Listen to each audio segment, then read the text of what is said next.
முறையில் தொடர்ந்து பாடுபடுவேன். இந்திய அரசியலமைப்பு சட்டத்தின் மீதும் இறையாண்மை மீதும் நம்பிக்கை வைத்து அனைவருடன் ஒற்றுமை, சகோதரத்துவம், மத நல்லிணக்கம், சமத்துவம்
ஒரே தனி உண்மையாக இருக்கு, தனியாக இருக்கு. கண்டிப்பா 30 வருஷங்கள் திமுக ஓடுறாங்க, ஆனால் ஒழிக்க முடியவில்லை. ஆனால் இப்போது ஒரு தலைவர் நமது அண்ணன் விஜய் அவர்கள் இந்த நொடியிலிருந்து நம்ம ஆட்சிக்கு வந்ததிலிருந்து திமுக அந்த தீய சக்தி தமிழகத்தில் ஒழிக்கப்பட்டு விடுத்தார். நமக்கு ஒன்றாவது நம்முடைய பொதுமக்கள், நம்முடைய மக்கள், தமிழக மக்கள், நம்ம மக்கள் தான் எஜமானர்கள், மற்றபடி யாரும் கிடையாது. இன்னைக்கு திமுக தமிழகத்திலே இல்லை. இன்னைக்கு அவங்களோட அலுவலகம் போட்டு 40 நாள் பார்த்துருக்கீங்க. எங்கேயாவது தெரியுதா? யாராவது வெளியில தெரியுறாங்களா?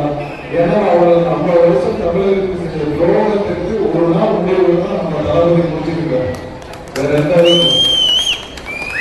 இவெல்லாம் அரசியல் ஓரங்கட்டப்படுவது யாருக்கும் திமுக என்ன செஞ்சாங்க? எதுவும் செய்யல. மக்களுக்கு எதிராக மக்கள் விரோத செயல்களை, மக்கள் ஊழல் கொள்ளையடிக்கிறது, ஒவ்வொரு இடத்தையும் கொள்ளையடிக்கிறது, ஆட்சிக்கு வந்தால் எல்லாமே அழைக்கிறது, ஏதாவது எதுவும் செஞ்சாங்களா? சாதாரண மக்கள் இன்னைக்கு உங்களை அணுக முடியுமா? முடியாது. சாதாரண மக்களை சந்திக்க முடியுமா? சந்திக்க முடியாது. அதனால நம்ம 5 வருஷம் இல்லை, 50 வருஷம் ஆனாலும் தகவல் குழந்தைகள் எல்லாரும் சந்தோஷமான தளபதியுடைய தலைமையில் ஆட்சி அவர்கள் நிறைய இடத்துல திமுக இருக்காங்க. அந்த மக்களுக்கும் சேர்த்து நாம எல்லா விஷயத்தையும் செய்வோம்.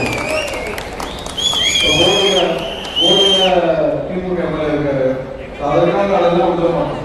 அந்த சட்டமன்றத்துக்கும் சேர்த்து, ஆட்சிப்பட்டி சட்டமன்றத்துக்கும் சேர்த்து அவர்கள் மக்களுக்கு தேவையான விஷயத்தை அனைத்தையும் செய்வோம். அங்க ஆண்டிக்கு சட்டம் போது சேர்த்து நம்ம செஞ்சுக்கிறோம். அதெல்லாம் ஒன்றும் திமுக எம்எல்ஏ இருந்தாலும் அவங்களால எதுவும் செய்ய மாட்டாங்க, ஏதோ வசூல் போட்டு தான் இருக்கும். அதனால யாரும் இல்லை.